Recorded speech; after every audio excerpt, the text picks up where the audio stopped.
Right now, as you listen to this, every light in your home is running on a system someone spent a lifetime building, and another lifetime trying to erase.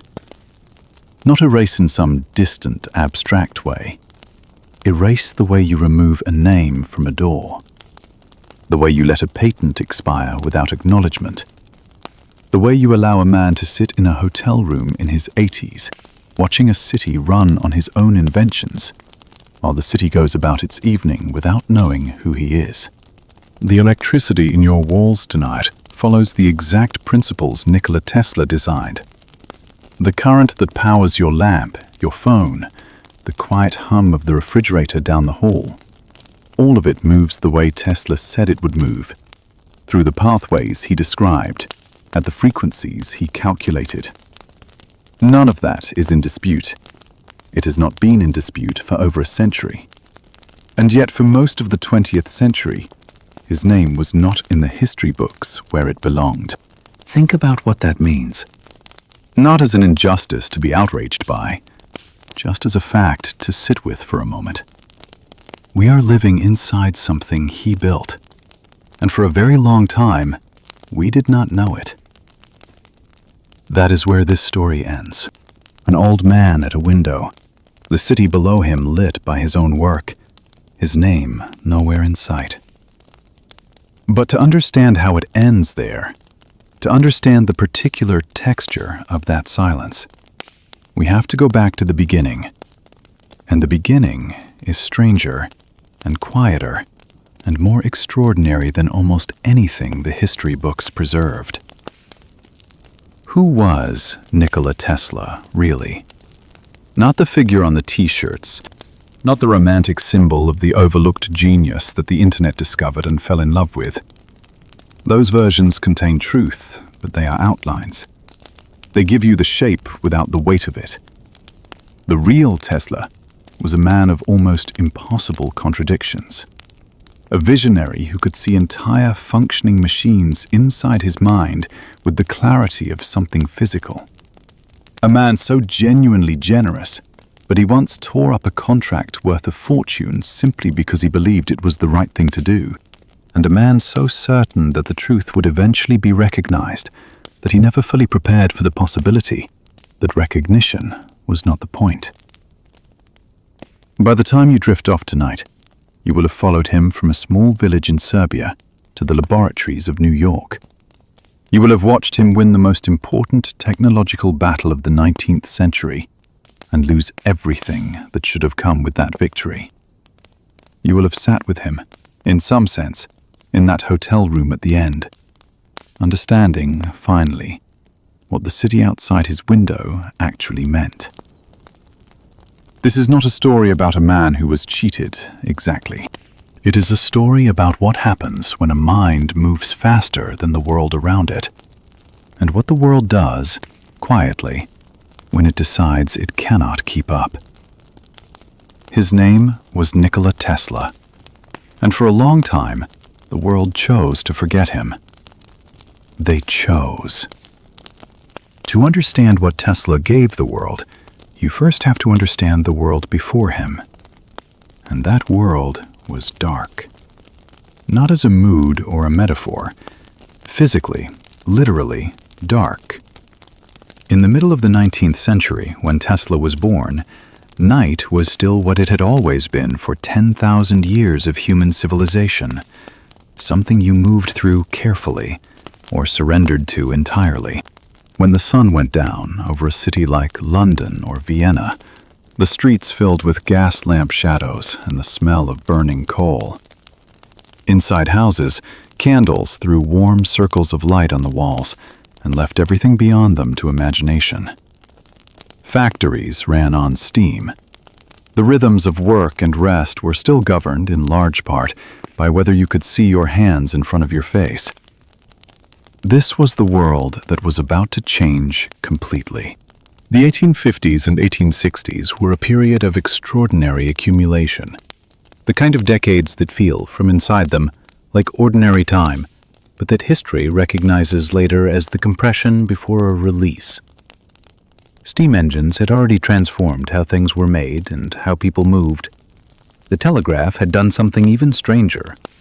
It had collapsed distance in a way that no previous technology had managed, making it possible to send a thought from one side of an ocean to the other in the time it takes to speak a sentence. People who lived through that transition described it the way we might describe a world suddenly connected by something invisible and instantaneous. It felt, to many of them, like magic that had been tamed. But the next thing, the thing that would make the telegraph look modest, was still gathering in laboratories and lecture halls, in the work of men like Michael Faraday and James Clerk Maxwell, who had spent decades mapping the behavior of a force that no one could see or smell or hold. Electricity. They understood its laws. They could demonstrate its effects. What no one had yet solved was the problem of scale. How to move this force from where it could be generated to where it was actually needed, in quantities large enough to light a city, run a factory, change the texture of ordinary life. That problem was worth an empire to whoever solved it. And in America in the 1870s and 1880s, the men who understood that were already arranging themselves around it. This was the Gilded Age, a period that looked, from a certain angle, like a story of invention and progress, and felt, from another angle, like a very particular kind of war. Not fought with weapons, but with patents and capital, and the quiet, systematic elimination of anyone who threatened the structures already in place. Men like J.P. Morgan had not built their fortunes by being the best at anything. They had built them by understanding that controlling access to a thing is more valuable than making the thing itself. Into this world, in the summer of 1856, a child was born in a small Serbian village who would eventually walk straight into the center of all of it, and who would have no idea for most of his life that he was walking into a war. The village of Smiljan sits in what is now Croatia, in a landscape of low hills and farmland that in summer smells of cut hay and warm stone. Tesla's father was a Serbian Orthodox priest, a man of considerable learning and considerable certainty about the shape a life should take. His mother was something harder to categorize. She had never learned to read, but she could hold an entire epic poem in her memory after a single hearing. She built mechanical tools by hand, out of curiosity and necessity, in the intervals between everything else a farmhouse in 19th century Serbia required of a woman. Her hands were always busy. Her mind, by all accounts, was always slightly ahead of her hands. Picture that for a moment. Not the historical significance of it, just the image. A woman in a village in the 1840s, building things because the building itself satisfied something in her that nothing else did.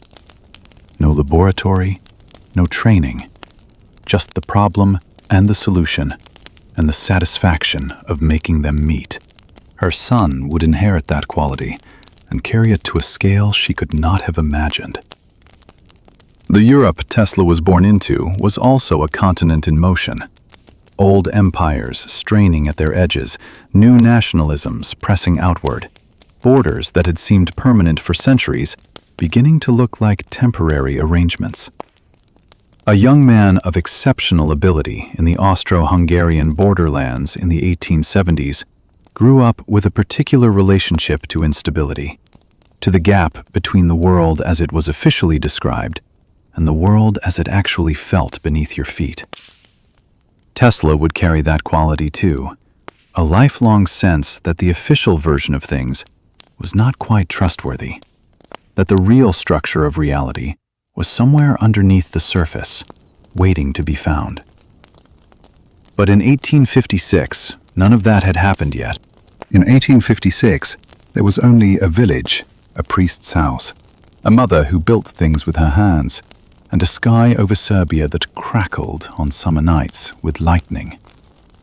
The boy who grew up watching that lightning had no way of knowing that he would one day learn to make it himself, that he would stand in a laboratory in Colorado and fill the air with artificial electricity until it arced and hissed between his fingertips, that the same force moving through those clouds above Smiljan would one day move through cables he designed in cities he had never yet imagined for the rest of human history. He was just a boy, watching the sky. He almost did not survive long enough to change anything. Nikola Tesla was the fourth of 5 children, born on the stroke of midnight between the 9th and 10th of July, a detail the family noted and that later acquired in the retelling the quality of significance that only certain birth stories accumulate. There is a story, possibly exact and possibly shaped by memory, that the midwife who attended his birth looked at the lightning outside and said this child would be a child of darkness. His mother, Juka Tesla, who was not a woman given to hesitation, reportedly looked back and said, "No, he will be a child of light." It is the kind of story that sounds as though it was invented after the fact. And yet, his childhood was divided, as many childhoods are, between what a parent needs and what a child is. His father, Milutin, needed his son to follow him into the priesthood. The church was the most stable structure available to a family of their standing, and Milutin was a man who had found in it both vocation and certainty, and who saw no reason his son would not find the same. Tesla, for his part, was drawn in every other direction simultaneously. The fields, the river, the machines on neighboring farms, the books his father kept in the house, which Tesla moved through at a speed that alarmed the older man slightly and delighted him slightly more than he wanted to admit. He was a strange child, by his own account, not in the way that word sometimes functions as a kindness for difficult. Strange in a more specific sense, inhabited by a mind that seemed to generate its own weather. He experienced vivid, involuntary visions from early childhood, flashes of light accompanied by images so detailed and so solid-seeming that he could not always distinguish them in the moment from physical reality. Objects appearing in his visual field that were not there, scenes playing out with the specificity of memory in places he had never been. These frightened him when he was young. He learned, over time, to wait them out, and eventually he learned to direct them, to use the same machinery that had once produced those unbidden images, to build and test and refine structures that existed nowhere but inside his own mind. This became, in time, his primary method of work. He built almost nothing on paper. He needed almost no physical prototypes, because the prototype, rotating, functioning, detailed down to the tolerances of individual components, existed in his mind with a completeness that made the physical version almost redundant. He once told an interviewer that he could run an imagined machine for weeks before building it, testing it for wear, finding the parts that would fail, making corrections, and that when he finally built it in the physical world, it worked exactly as he had seen it. Think about what that means, not as a party trick, as a way of inhabiting reality. The boundary between what he imagined and what he built was, for Tesla, functionally almost non-existent. He lived with one foot permanently in a world that was slightly more complete than the one everyone else could see. It was a gift of extraordinary power. It was also, in certain ways, a kind of loneliness. A mind that moves that way, that sees the finished thing before anyone else has begun to ask the question, finds the ordinary pace of the world difficult to bear. Tesla was, for the whole of his life, a man in a state of quiet, persistent impatience. Not with people. He was known for warmth, for generosity, for friendships maintained with great care over decades. But with the gap between what was possible and what was actually being built. That gap never closed for him. He moved toward it his entire life, and it remained, always, just ahead. His early schooling went the way that schooling tends to go for minds like his. He moved faster than the curriculum, retained everything with an ease that his teachers found first impressive, and then, in one or two cases, faintly suspicious. He completed a 4-year program in 3 years. He solved calculus problems in his head without writing down intermediate steps. A letter from the dean of his gymnasium described him to his father as a first-rate star. His father reportedly wrote back, asking the dean not to spoil him. I find that detail affecting every time I return to it. The father who could see what his son was and whose response was to ask for restraint, not out of cruelty, out of a genuine belief. The belief of a man who had built his life on a particular kind of order. But too much praise too soon was a danger. Militant Tesla was not wrong about everything. He was wrong about the priesthood. But the instinct behind that letter, the desire to protect something precious from the distortions that early recognition can produce, that is not an unreasonable instinct. In 1873, Tesla came home from school and contracted cholera. He was 17. For nearly a year, he was genuinely close to death. Bedridden, feverish, reduced at his worst to something barely animate. During one of the lowest points of his illness, his father sat with him through the night, and Tesla, half delirious, the words coming out of some place beneath conscious intention, told his father that he thought he might recover if he were allowed to study engineering. Milutin looked at his dying son and said yes. He may have meant it as comfort. He may have known by then that the argument was already lost. Either way, Tesla recovered.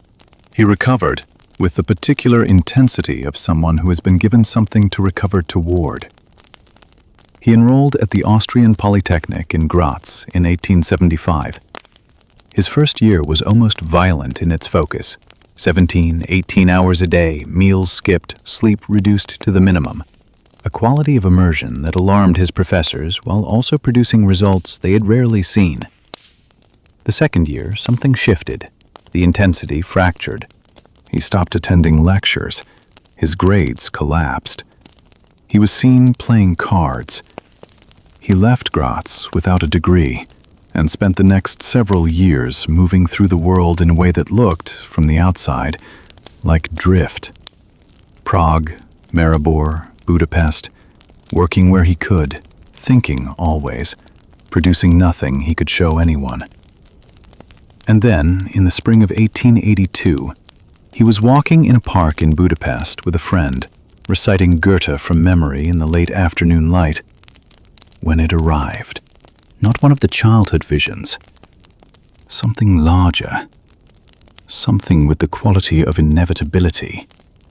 In one moment, fully formed and rotating in his mind, like something that had always been there and had finally agreed to be seen. He understood it. A rotating magnetic field. The principle at the heart of alternating current. The thing that would make AC not just theoretically possible, but practically unstoppable. The solution to a problem that the most respected electrical engineers in Europe had, with some confidence, declared unsolvable. He grabbed a stick from the path and drew it in the dirt while his friend watched. The sun was going down over Budapest. The air smelled of linden trees, and Nikola Tesla, 25 years old, standing in a park with a stick in his hand, had just drawn the thing that would light the world. He arrived in New York in June of 1884 with 4 cents in his pocket. Not $4, 4 cents. Somewhere between Paris and New York, he had been robbed. The exact circumstances are unclear, and what remained of his carefully assembled recommendations, his savings, most of his luggage, had been reduced to nearly nothing. He stepped off the ship into the heat and noise of lower Manhattan with the clothes he was wearing, a small notebook of calculations, and a letter of introduction to Thomas Edison. He also had, inside his head, the complete working design of an alternating current motor that would eventually power the industrialized world. New York in 1884 was a city still becoming what it was going to be. The Brooklyn Bridge had opened the previous year, its cables visible from Lower Manhattan, an object so audacious that people came from hundreds of miles simply to stand beneath it and feel something shift in their sense of what was possible. The streets were loud with horses and elevated railway noise, and the particular smell of a city running on coal and ambition.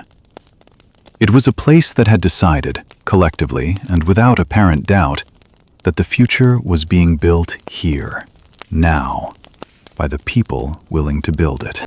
At the center of all of it, already famous in a way that filled whatever room he entered, was Thomas Alva Edison.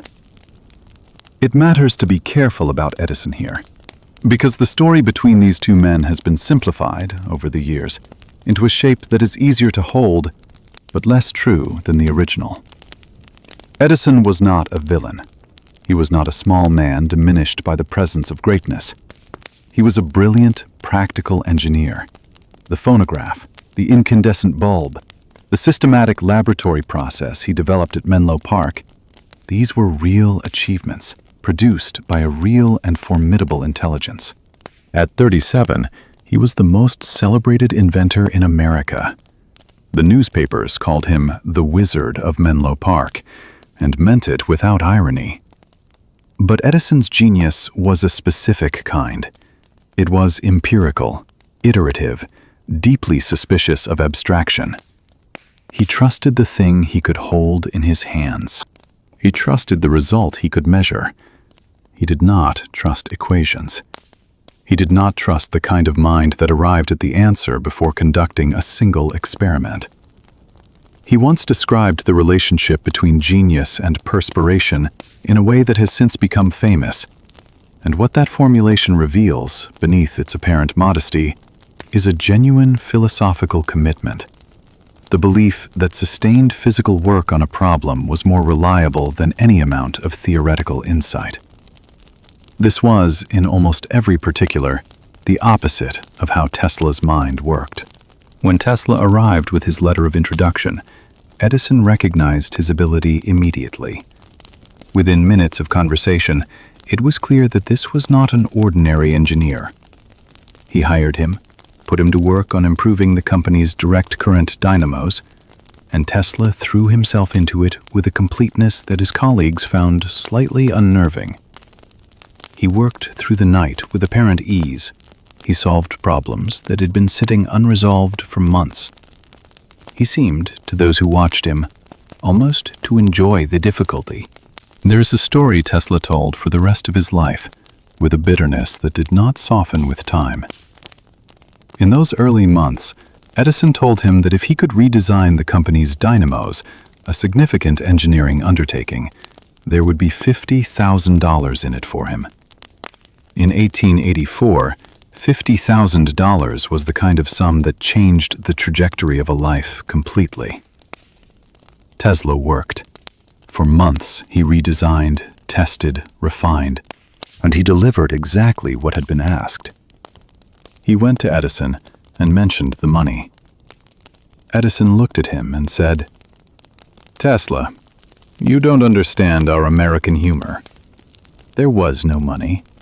There had never been any money." Tesla, who understood professional commitments as binding in a way that Edison apparently did not, resigned the following morning and walked back out into the city.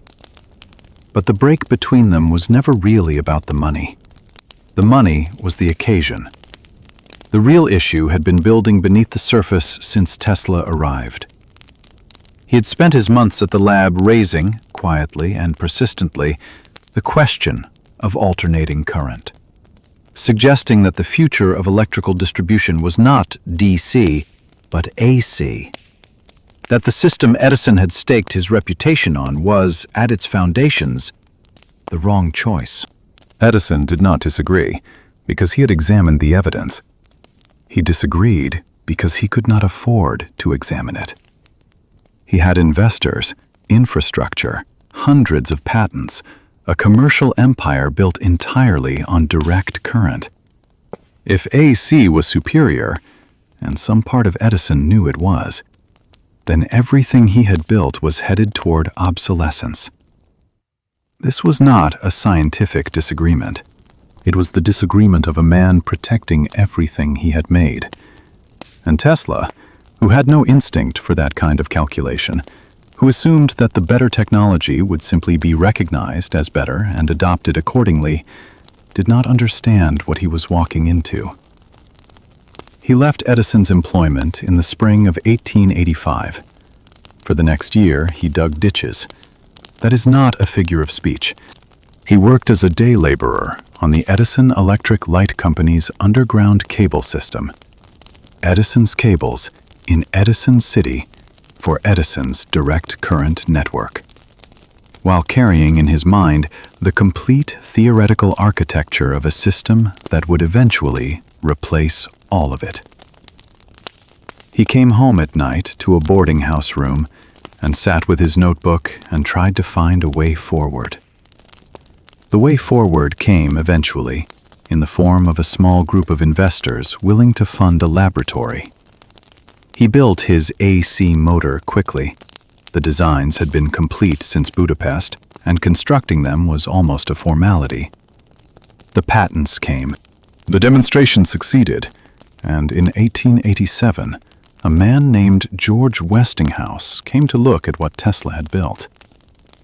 Westinghouse was a serious businessman, strategically intelligent, financially sophisticated, capable of the hard calculations that commerce requires. But he was also something rarer, a man who could look at an engineering concept and evaluate it on its own terms, without needing to measure it against what it threatened. He saw what AC was. He saw what it meant for the future of electrical distribution. He offered Tesla a licensing deal, a royalty arrangement that, if the technology succeeded, would make Tesla wealthier than almost anyone in America. Tesla signed. And quietly, without any formal declaration, the war began. Edison understood something that Tesla never fully learned, that in a marketplace, what people believe about a thing can matter more than what the thing actually is. Not as philosophy, as strategy, as the coldest possible commercial calculation. In 1887, as it became clear that Westinghouse was serious and Tesla's AC system was finding investors and attention, Edison launched a campaign against alternating current that had nothing to do with science and everything to do with fear. His team produced pamphlets, detailed, official-looking documents written in the language of public safety, describing AC as uniquely and catastrophically dangerous. They cited accidents. They quoted statistics. They were written to look like the conclusions of careful investigation, and they were, in large part, fabricated. But they circulated. Fear moves easily, once released. Then the campaign took a darker shape. An electrical engineer named Harold Brown began conducting public demonstrations in lecture halls before audiences of journalists and city officials, in which animals were electrocuted using alternating current. Dogs first, then larger animals. The demonstrations were framed as safety evidence. Their actual purpose was to make the association between AC and death as visceral and as unforgettable as possible. Tesla was aware of every one of these demonstrations. He loved animals. This was not a minor detail about him, but something those who knew him mentioned consistently, a quality of attention he gave to living creatures that seemed connected to the same sensitivity that made him the scientist he was. He said very little publicly. He believed the science would eventually settle the question without him needing to enter the theater of public argument. He was right about the science. He had not fully understood the theater. The campaign reached its most deliberate expression when the state of New York began searching for a more humane method of execution than hanging. Brown, with equipment quietly provided through Edison's network, proposed electrocution and made certain, with a care that left nothing to chance, that the device would use Westinghouse's alternating current generators. If AC became permanently associated with state-sanctioned death, the reputational damage would be severe and lasting. Westinghouse refused to sell the generators directly. Brown found other means to acquire them. The first execution by electric chair took place at Auburn Prison on the 6th of August, 1890.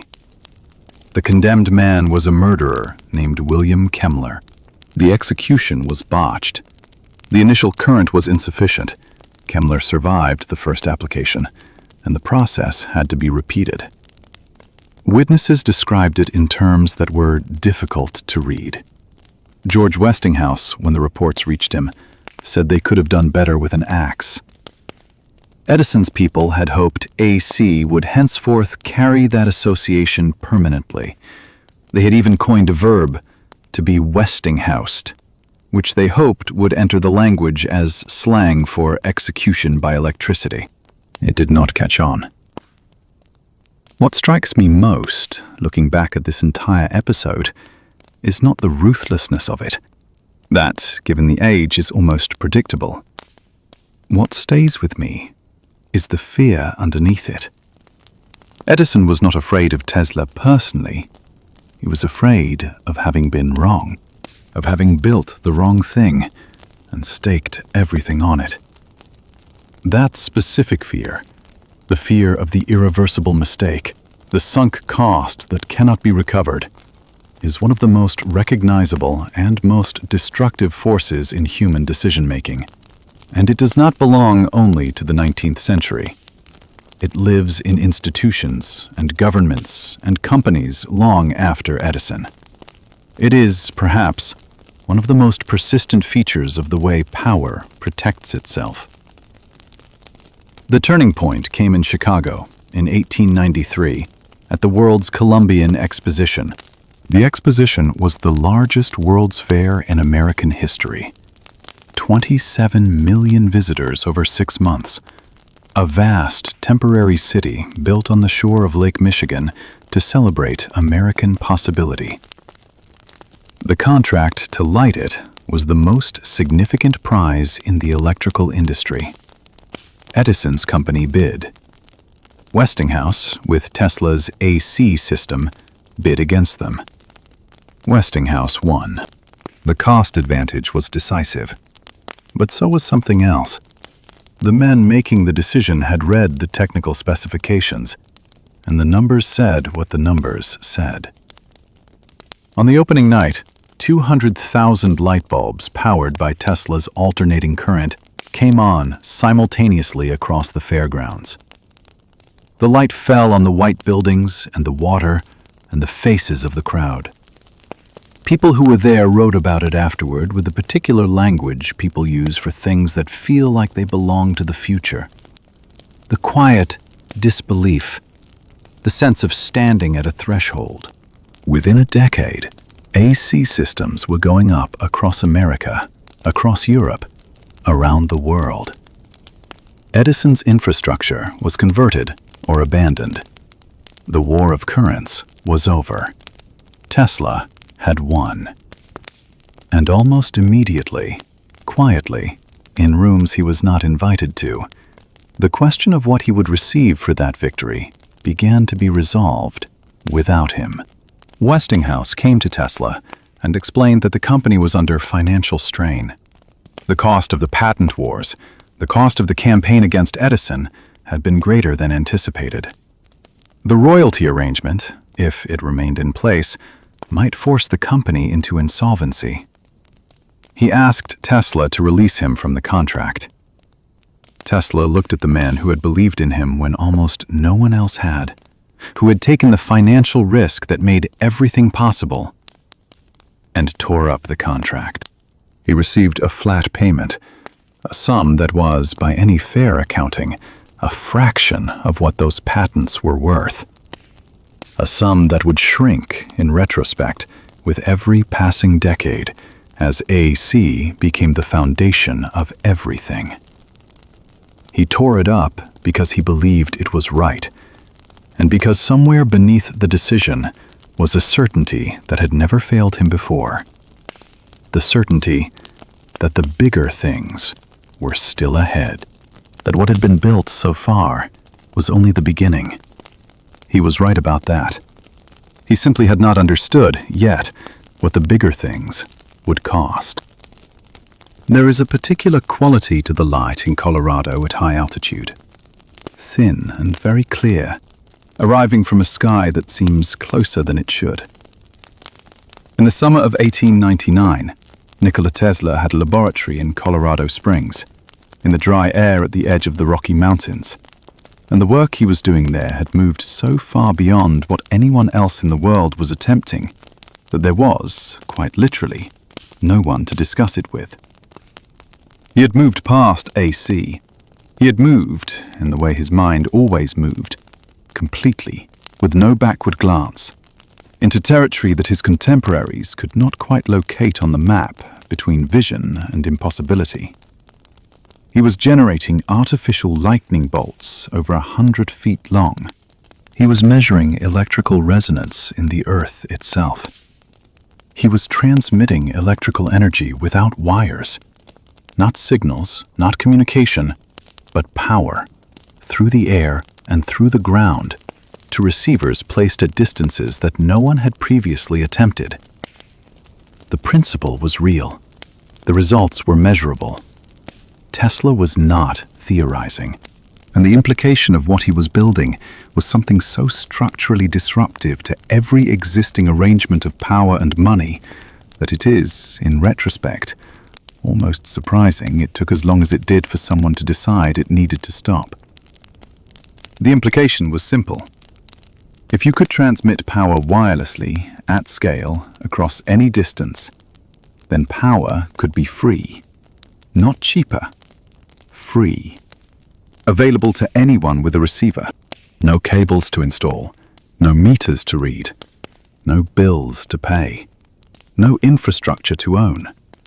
The entire business model of the electrical industry, the model that men like J.P. Morgan had built $100 million empires on, would become, quite simply, unnecessary.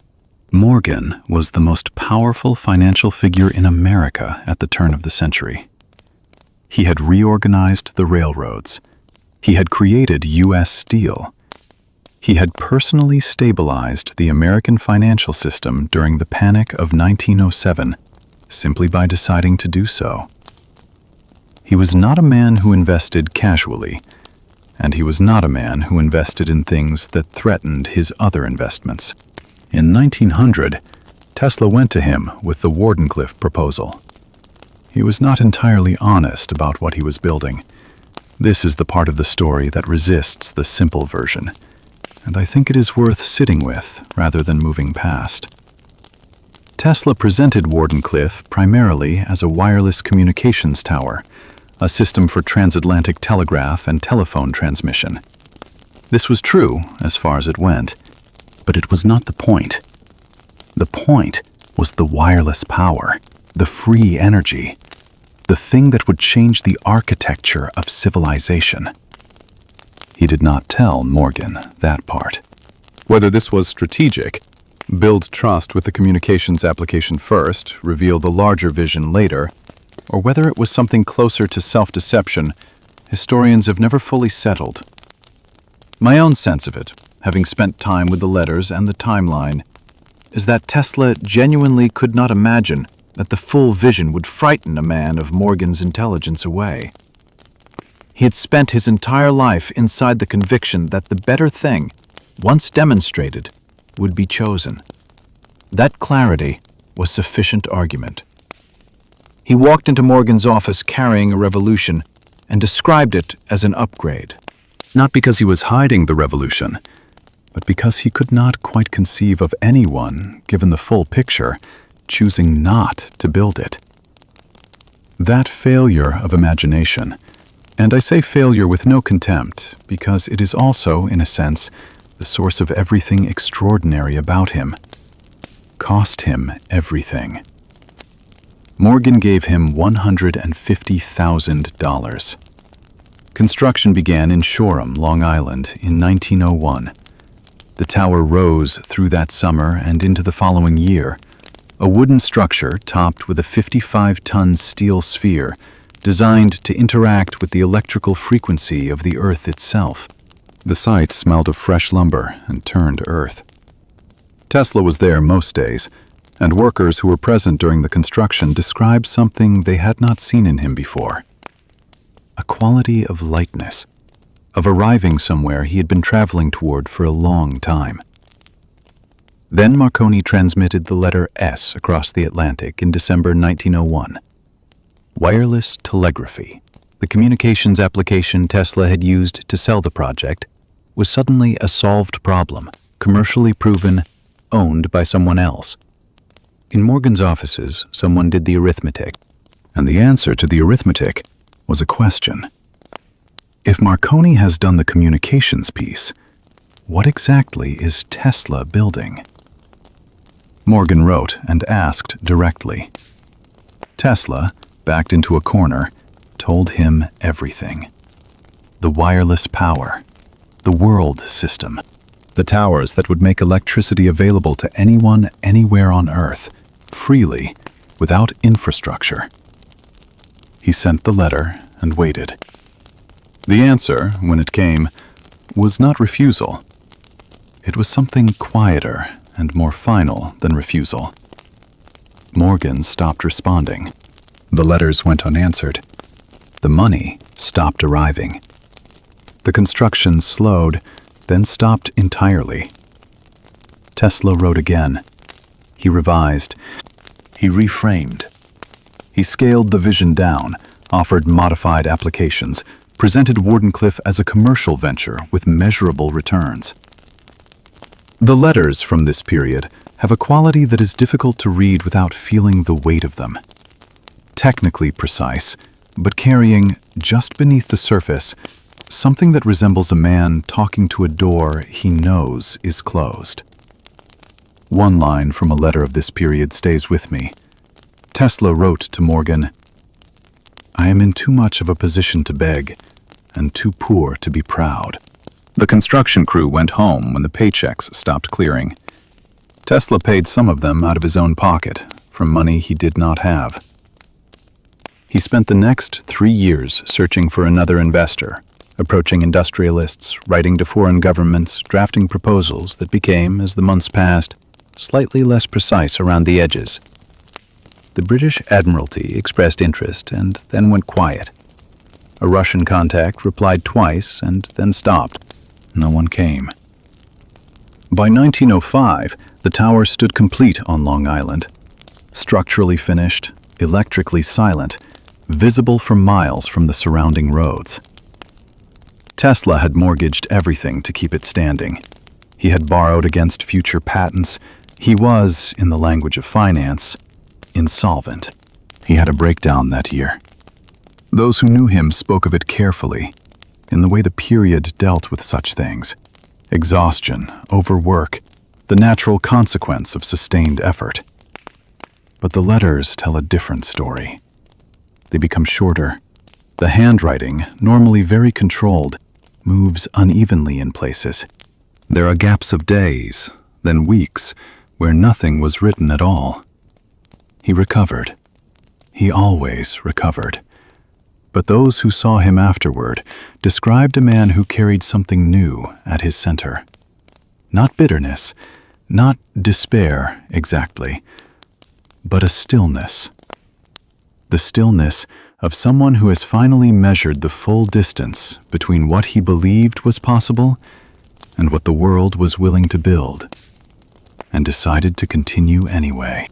There is something in that stillness that moves me more than rage would have. Rage is still a form of hope, a belief that the situation can be changed. The stillness Tesla arrived at after 1905 is something harder and, I think, more honest. It is the posture of a man who has stopped requiring the world to become what it should be, and has decided to be what he is regardless. The tower stood until 1917.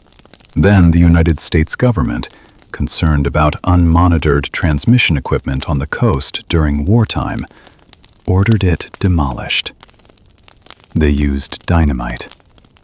The steel was sold for scrap to pay Tesla's hotel debts, and the question that Wardenclyffe had been built to answer, whether wireless power transmission at global scale was genuinely possible, whether the world could have been fundamentally different if a different decision had been made in a different office in 1903.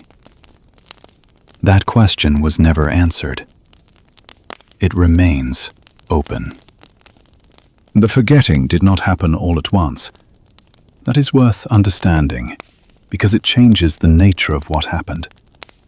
There was no decree, no single decision, no moment when someone sat down and said, "Remove this name from the record."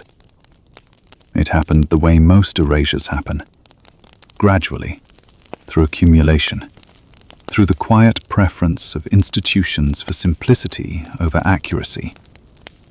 It happened in textbook summaries that attributed without specifying, in prize committees that considered which attributions would require the least explanation, in the space between what specialists knew and what everyone else was taught. By 1910, Tesla's name was already beginning to thin in the public record. He lived, through these years and into the following decades, in a series of New York hotels, his laboratories long gone, his resources diminished to near nothing, his debts managed through arrangements that depended on the patience of creditors who respected the name, if not the balance sheet. He worked. He always worked. The notebooks accumulated. The ideas kept arriving with the same frequency they always had, some of them genuinely prescient, some of them beyond verification, all of them generated by a mind that had not slowed down, even as the circumstances around it contracted. He described, in various late interviews and papers, a handheld device for wireless communication, a system for transmitting images through the air, the principles of what we now call radar, a form of energy transmission that is directly ancestral to the wireless charging technology in use today. The journalists who came to interview him on his birthdays, and some still came, drawn by the persistence of the legend, wrote about him with a tone that had become standardized over the years. Affectionate, slightly concerned. The great man, somewhat diminished. They quoted him carefully and left him in his room. Reading those interviews now, what is most striking is the gap between the tone adopted and what is actually being said. Tesla was not confused. He was thinking in decades and centuries, while his interviewers were thinking in column inches. He was frequently right. He was right about the smartphone. He was right about the internet. He was right about renewable energy and global wireless communication. The journalists smiled, and the world moved on. And then, one by one, the things he described came true, without his name attached to any of them. He lived, for the last decade of his life, in room 3327 at the Hotel New Yorker. The number was divisible by 3, a requirement he had developed along the way, one of the small rituals that structured his days. The hotel gave him the room at a reduced rate. He had no laboratory. He had a window, and pigeons came to the window, and he fed them. He fed them from the sill. He fed them on the roof. He walked to Bryant Park and sat on the benches there, a tall and very thin old man in clothes that were always carefully pressed. He was meticulous about his appearance even in poverty, as if neatness were the last territory he could govern absolutely. And the birds landed on his arms and shoulders without hesitation. as though they recognized something in him that the surrounding city had stopped looking for. There was one pigeon in particular, white with pale gray at the wingtips. He had found her injured and nursed her back. He spoke about her in a 1926 interview without self-consciousness or apparent concern for how it would read. He loved her, he said, the way a man loves a woman. She came when he called. She came to his window at the hotel when she needed him. And then one night, she came for the last time. He was lying in bed, half asleep, when he felt her at the window before he heard her. He went to her. He held her. He described a light coming from her eyes, more intense than anything he had produced in any laboratory. He held her as the light faded. He told the interviewer, "I knew that my life's work was finished." There are many ways to read that sentence. As a man in grief, reaching for language to hold an emotion too large for the ordinary kind. As an old man whose boundaries between the literal and the metaphorical had, after decades of living mostly inside his own mind, become fluid. As someone who had simply decided that the most important thing in that moment was not precision, but truth of a different order. All of those readings are available. What is not available, what the sentence will not permit, no matter how you approach it, is the reading that says it was not sincere. He meant it. And in the specific way he meant it, it was accurate. The work was finished. Had been finished, really, since Wardenclyffe. The pigeon was not the cause of that. She was the permission to say it aloud. He died on the 7th of January, 1943, in that room. He was 86 years old. The cause of death was listed as coronary thrombosis. He was found by a maid who had noticed the "Do Not Disturb" sign had been on the door for 2 days and decided to check. He died alone. His room was searched by agents from the Office of Alien Property before his family could reach him. Tesla had remained a foreign national throughout his life in America, and under wartime rules his belongings were subject to seizure. His papers, his notebooks, his personal correspondence were taken. Some were eventually declassified and returned to Serbia. Some have never been fully accounted for. A man whose patents had contributed to the electrical infrastructure of the entire industrialized world died in a hotel room with unpaid debts, his papers in government hands, his name familiar primarily to specialists. The Supreme Court ruling that restored his priority over Marconi in the invention of radio was handed down 7 months after he died. It is possible that the timing was coincidental. It is possible that it was not. It is the kind of question history occasionally offers without intending to answer, a gap in the record that invites interpretation and resists resolution. What it suggests, at minimum, is that the systems we build to administer credit and justice operate on their own timelines, and that those timelines are not always indifferent to the convenience of the living. He had built the modern world. He died in it alone. And for most of the century that followed, the world he built carried on without knowing his name. He came back, eventually. Not in the way that would have mattered to him, not with a laboratory, not with resources, not with the means to finish what Wardenclyffe had started. He came back the way the 20th century tends to rehabilitate its discarded figures. Gradually, then suddenly, and ultimately as something between a corrected record and a new mythology. The rehabilitation began quietly, among engineers and scientists who had always known what Tesla had contributed, and who found, as the century progressed, that the gap between that contribution and the official record had become increasingly difficult to sustain. His papers, partially declassified, circulated among those who looked for them. His patents, re-examined in the light of mid-century technology, revealed themselves as the foundational documents of things the world had built without attribution.